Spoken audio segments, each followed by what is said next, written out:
एक समय एक गांव में रहीम खान नामक एक मालदार किसान रहता था। उसके 3 पुत्र थे। सब युवक थे और काम करने में चतुर थे। सबसे बड़ा ब्याहा हुआ था, मंझला ब्याहने को था, छोटा कुंवारा था। रहीम की स्त्री और बहू चतुर और सुशील थे। घर के सभी प्राणी अपना अपना काम करते थे। केवल रहीम का बूढ़ा बाप दमे के रोग से पीड़ित होने के कारण कुछ कामकाज न करता था। 7 बरसों से वह केवल खाट पर पड़ा रहता था। रहीम के पास 3 बैल, 1 गाय, 1 बछड़ा, 15 भेड़ें थीं। स्त्रियां खेती के काम में सहायता करती थी। अनाज बहुत पैदा हो जाया करता था। रहीम और उसके बाल बच्चे बड़े आराम से रहते। अगर पड़ोसी करीम के लंगड़े पुत्र कादिर के साथ उनका एक ऐसा झगड़ा न छिड़ गया होता तो जीवन का सुख चैन कभी न जाता। जब तक बूढ़ा करीम जीता रहा और रहीम का पिता घर का प्रबंध करता रहा, कोई झगड़ा नहीं हुआ। वह बड़े प्रेम भाव से, जैसा कि पड़ोसियों में होना चाहिए, एक दूसरे की सहायता करते रहते। लड़कों का घरों को संभालना था कि सब कुछ बदल गया। अब सुनिए कि झगड़ा किस बात पर छिड़ा। रहीम की बहू ने कुछ मुर्गियां पाल रखी थी। एक मुर्गी नित्य पशुशाला में जाकर अंडा दिया करती थी। बहू शाम को वहां जाती और अंडा उठाकर ले आती। एक दिन दैव गति से वह मुर्गी बालकों से डरकर पड़ोसी के आंगन में चली गई और वहां अंडा दे आई। शाम को बहू ने पशुशाला में जाकर देखा तो अंडा वहां न था। सास से पूछा, उसे क्या मालूम था। देवर बोला कि मुर्गी पड़ोसिन के आंगन में कुड़कुड़ा रही थी, शायद वहां अंडा दे आई हो। बहू वहां पहुंचकर अंडा खोजने लगी। भीतर से कादिर की माता निकलकर पूछने लगी, बहू क्या है। बहू, मेरी मुर्गी तुम्हारे आंगन में अंडा दे गई है, उसे खोजती हूँ, तुमने देखा हो तो बता दो। कादिर की माँ ने कहा, मैंने नहीं देखा।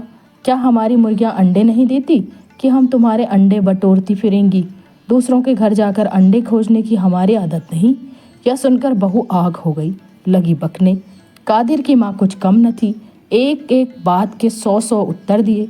रहीम की स्त्री पानी लाने बाहर निकली थी। गाली गलौज का शोर सुनकर वह भी आ पहुंची। उधर से कादिर की स्त्री भी दौड़ पड़ी। अब सब की सब इकट्ठी होकर लगी गालियां बकने और लड़ने। कादिर खेत से आ रहा था, वह भी आकर मिल गया। इतने में रहीम भी आ पहुंचा। पूरा महाभारत हो गया। अब दोनों गुंथ गए। रहीम ने कादिर की दाढ़ी के बाल उखाड़ डाले। गांव वालों ने आकर बड़ी मुश्किल से उन्हें छुड़ाया, पर कादिर ने अपनी दाढ़ी के बाल उखाड़ लिए और हाकिम परगना के इजलास में जाकर कहा, मैंने दाढ़ी इसलिए नहीं रखी थी जो यों उखाड़ी जाए, रहीम से हरजाना लिया जाए। पर रहीम के बूढ़े पिता ने उसे समझाया, बेटा ऐसी तुच्छ बात पर लड़ाई करना मूर्खता नहीं तो और क्या है। जरा विचार तो करो, सारा बखेड़ा सिर्फ एक अंडे से फैला है। कौन जाने शायद किसी बालक ने उठा लिया हो। और फिर अंडा था कितने का। परमात्मा सबका पालन पोषण करता है। पड़ोसी यदि गाली दे भी दे तो क्या गाली के बदले गाली देकर अपनी आत्मा को मलिन करना उचित है? कभी नहीं। खैर, अब तो जो होना था वह हो ही गया, उसे मिटाना उचित है, बढ़ाना ठीक नहीं। क्रोध पाप का मूल है, याद रखो। लड़ाई बढ़ाने से तुम्हारी ही हानि होगी। परंतु बूढ़े की बात पर किसी ने कान न धरा। रहीम कहने लगा कि कादिर को धन का घमंड है, मैं क्या किसी का दिया खाता हूँ। बड़े घर न भेज दिया तो कहना। उसने भी नालिश ठोक दी। यह मुकदमा चल ही रहा था कि कादिर की गाड़ी की एक कील खो गई। उसके परिवार वालों ने रहीम के बड़े लड़के पर चोरी की नालिश कर दी। अब कोई दिन ऐसा न जाता था कि लड़ाई न हो। बड़ों को देखकर बालक भी आपस में लड़ने लगे। जब कभी वस्त्र धोने के लिए स्त्रियां नदी में इकट्ठी होती थी तो सिवाय लड़ाई के कुछ काम न करती थी। पहले पहल तो गाली गलौज पर ही बस हो जाती थी, पर अब वे एक दूसरे का माल चुराने लगे। जीना दूभर हो गया। न्याय चुकाते चुकाते वहां के कर्मचारी थक गए। कभी कादिर रहीम को कैद करा देता, कभी वह उसके बंदी खाने भिजवा देता। कुत्तों की भांति जितना ही लड़ते थे उतना ही क्रोध पड़ता था। 6 वर्ष तक यही हाल रहा। बूढ़े ने बहुत तेरा सिर पटका कि लड़कों क्या करते हो, बदला लेना छोड़ दो, बैर भाव त्याग कर अपना काम करो। दूसरों को कष्ट देने से तुम्हारी ही हानि होगी। परंतु किसी के कान पर जूं तक न रेंगती थी। 7वें वर्ष गांव में किसी के घर विवाह था। स्त्री पुरुष जमा थे। बातें करते करते रहीम की बहू ने कादिर पर घोड़ा चुराने का दोष लगाया। वह आग हो गया। उठकर बहू को ऐसा मुक्का मारा कि वह 7 दिन चारपाई पर पड़ी रही। वह उस समय गर्भवती थी। रहीम बड़ा प्रसन्न हुआ कि अब काम बन गया। गर्भवती स्त्री को मारने के अपराध में इसे बंदी खाना न भिजवाया तो मेरा नाम रहीम ही नहीं। छठ जाकर नालिश कर दी। तहकीकात होने पर मालूम हुआ कि बहू को कोई बड़ी चोट नहीं आई। मुकदमा खारिज हो गया। रहीम कब चुप रहने वाला था। ऊपर की कचहरी में गया और मुंशी को घूस देकर कादिर को 20 कोड़े मारने का हुक्म लिखवा दिया। उस समय कादिर कचहरी से बाहर खड़ा था। हुक्म सुनते ही बोला, कोड़ों से मेरी पीठ तो जलेगी ही, परंतु रहीम को भी भस्म किए बिना न छोड़ूंगा। रहीम तुरंत अदालत में गया और बोला, हुजूर, कादिर मेरा घर चलाने की धमकी देता है। कई आदमी गवाह हैं। हाकिम ने कादिर को बुलाकर पूछा कि क्या बात है। कादिर, सब झूठ, मैंने कोई धमकी नहीं दी। आप हाकिम हैं, जो चाहें सो करें, पर क्या न्याय इसी को कहते हैं कि सच्चा मारा जाए और झूठा चैन करे। कादिर की सूरत देखकर हाकिम को निश्चय हो गया कि वह अवश्य रहीम को कोई न कोई कष्ट देगा। उसने कादिर को समझाते हुए कहा, देखो भाई, बुद्धि से काम लो। भला कादिर, गर्भवती स्त्री को मारना क्या ठीक था? यह तो ईश्वर की बड़ी कृपा हुई कि चोट नहीं आई, नहीं तो क्या जाने क्या हो जाता। तुम विनय करके रहीम से अपना अपराध क्षमा करवा लो, मैं हुक्म बदल दूंगा। मुंशी, दफा 117 के अनुसार हुक्म नहीं बदला जा सकता। हाकिम, चुप रहो। परमात्मा को शांति प्रिय है, उसकी आज्ञा पालन करना सबका मुख्य धर्म है। कादिर बोला, हुजूर, मेरी अवस्था अब 50 वर्ष की है। मेरे एक ब्याहा हुआ पुत्र भी है। आज तक मैंने कभी कोड़े नहीं खाए। मैं और उससे क्षमा कभी नहीं मांग सकता, वह भी मुझे याद करेगा। यह कहकर कादिर बाहर चला गया। कचहरी गांव से 7 मील पर थी। रहीम को घर पहुंचते पहुंचते अंधेरा हो गया। उस समय घर में कोई न था, सब बाहर गए हुए थे। रहीम भीतर जाकर बैठ गया और विचार करने लगा। कोड़े लगने का हुक्म सुनकर कादिर का मुख कैसा उतर गया था। बेचारा दीवार की ओर मुंह करके रोने लगा था। हम और वह कितने दिन तक एक साथ खेले हैं। मुझे उस पर इतना क्रोध न करना चाहिए था। यदि मुझे कोड़े मारने का हुक्म सुनाया जाता तो मेरी क्या दशा होती। इस पर कादिर पर दया आई। इतने में बूढ़े पिता ने आकर पूछा, कादिर को क्या दंड मिला? रहीम, 20 कोड़े। हाँ, बुरा हुआ बेटा, तुम अच्छा नहीं करते। इन बातों में कादिर की उतनी ही हानि होगी जितनी तुम्हारी। भला मैं यह पूछता हूँ कि कादिर पर कोड़े पड़ने से तुम्हें क्या लाभ होगा? रहीम, वह फिर ऐसा काम नहीं करेगा। बूढ़ा, क्या नहीं करेगा? उसने तुमसे बढ़कर कौन सा बुरा काम किया है? रहीम, वाह वाह, आप विचार तो करें। उसने मुझे कितना कष्ट दिया है। स्त्री मरने से बची, अब घर चलाने की धमकी देता है, तो क्या मैं उसका जस गाऊं? बूढ़ा आह भरकर, बेटा, मैं घर में पड़ा रहता हूँ और तुम सर्वत्र घूमते हो, इसलिए तुम मुझे मूर्ख समझते हो। लेकिन द्रोह ने तुम्हें अंधा बना रखा है। दूसरों के दोष तुम्हारे नेत्रों के सामने हैं, अपने दोष पीठ पीछे हैं। भला मैं पूछता हूँ कि कादिर ने क्या किया? एक के करने से भी कभी लड़ाई हुआ करती है? कभी नहीं। 2 बिना लड़ाई नहीं हो सकती। यदि तुम शांत स्वभाव के होते, लड़ाई कैसे होती? भला जवाब तो दो। उसकी दाढ़ी के बाल किसने उखाड़े? उसका भूसा किसने चुराया? उसे अदालत में किसने घसीटा? इस पर सारे दोष कादिर के माथे ही थोप रहे हो। तुम आप बुरे हो, बस यही सारे झगड़े की जड़ है। क्या मैंने तुम्हें यही शिक्षा दी थी? क्या तुम नहीं जानते कि मैं और कादिर का पिता किस प्रेम भाव से रहते थे? यदि किसी के घर में अन्न चुक जाता था तो एक दूसरे से उधार लेकर काम चलता था। यदि कोई किसी और काम में लगा होता था तो दूसरा उसके पशु चरा लेता था। एक को किसी वस्तु की ज़रूरत होती तो दूसरा तुरंत ला कर दे देता था। न कोई लड़ाई थी, न झगड़ा। प्रेम प्रीतिपूर्वक जीवन व्यतीत करता था। अब तो तुमने महाभारत बना रखा है। क्या इसी का नाम जीवन है? हाय हाय, यह तुम क्या पाप कर्म कर रहे हो? तुम घर के स्वामी हो, यमराज के सामने तुम्हें उत्तर देना होगा। बालकों और स्त्रियों को तुम क्या शिक्षा दे रहे थे? गाली बकना और ताने देना। कल तारावती पड़ोसिन धन देवी को गालियां दे रही थी। उसकी माता पास बैठी सुन रही थी। क्या यही भलमनसी है? क्या गाली का बदला गाली होना चाहिए? नहीं बेटा, नहीं। महापुरुषों का वचन है कि कोई तुम्हें गाली दे तो सह लो, वह स्वयं पछताएगा। यदि कोई तुम्हारे गाल पर एक चपत मारे तो दूसरा गाल उसके सामने कर दो, वह लज्जित और नम्र होकर तुम्हारा भक्त हो जाएगा। अभिमान ही सब दुख का कारण है। तुम चुप क्यों हो गए? क्या मैं झूठ कहता हूँ? रहीम चुप रह गया, कुछ नहीं बोला। बूढ़ा, महात्माओं का वाक्य क्या असत्य है? कभी नहीं। उसका एक एक अक्षर पत्थर की लकीर है। अच्छा, अब तुम अपने इस जीवन पर विचार करो। जब से यह महाभारत आरंभ हुआ, तुम सुखी हो अथवा दुखी? जरा हिसाब तो लगाओ। कितने मुकदमों, वकीलों और आने जाने में कितना रुपया खर्च हो चुका। देखो तुम्हारे पुत्र कैसे सुंदर और बलवान है, लेकिन तुम्हारी आमदनी घटती जाती है। क्यों? तुम्हारी मूर्खता से। तुम्हें चाहिए कि लड़कों सहित खेती का काम करो, पर तुम पर तो लड़ाई का भूत सवार है। वह चैन लेने नहीं देता।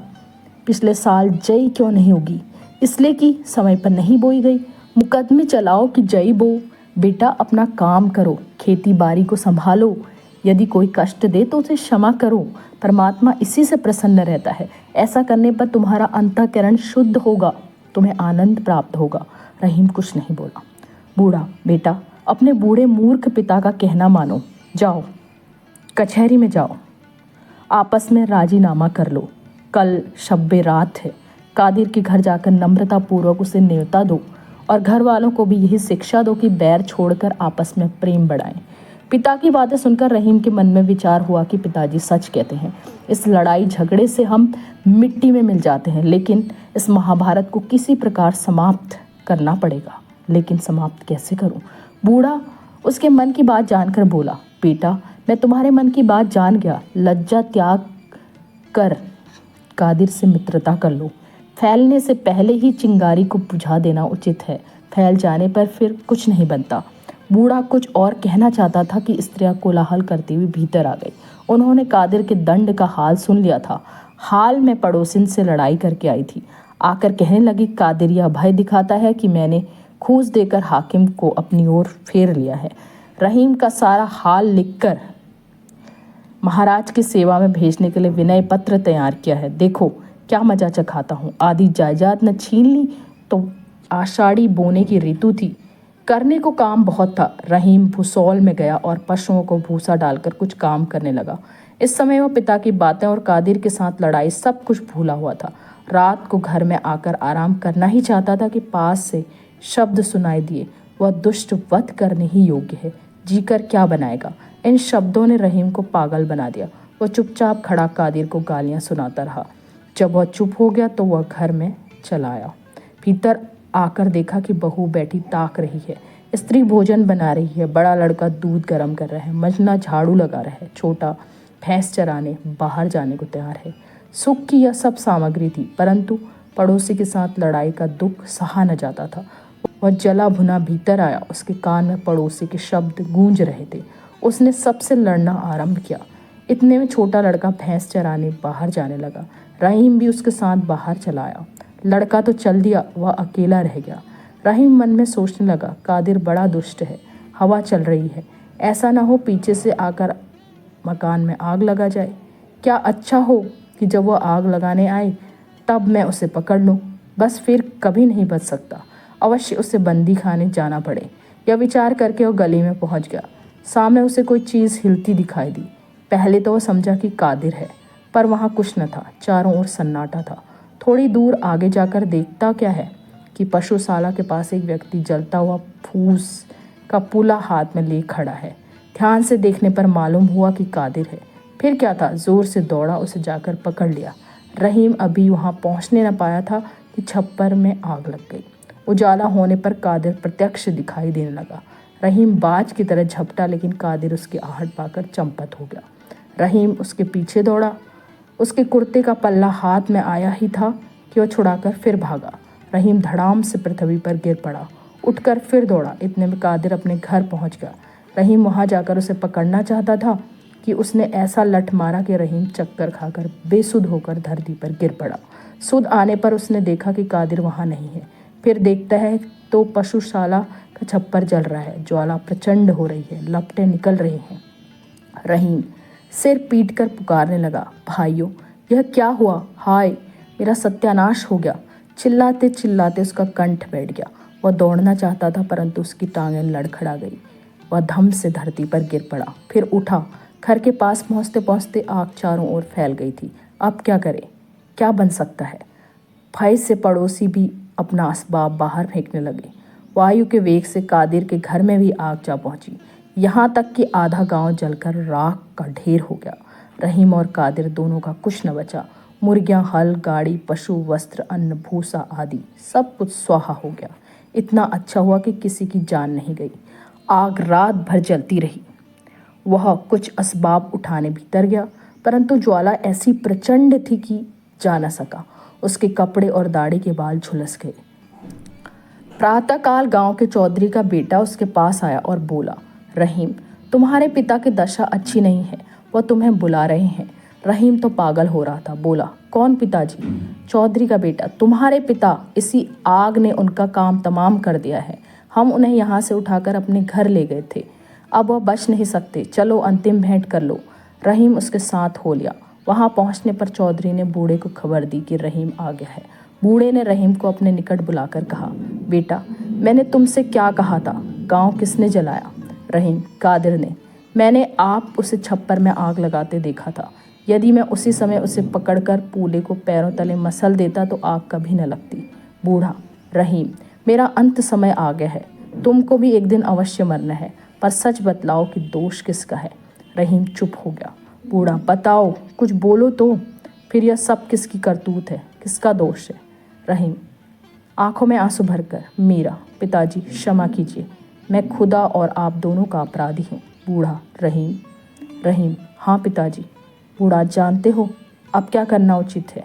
रहीम, मैं क्या जानूँ, मेरा तो अब गांव में रहना कठिन है।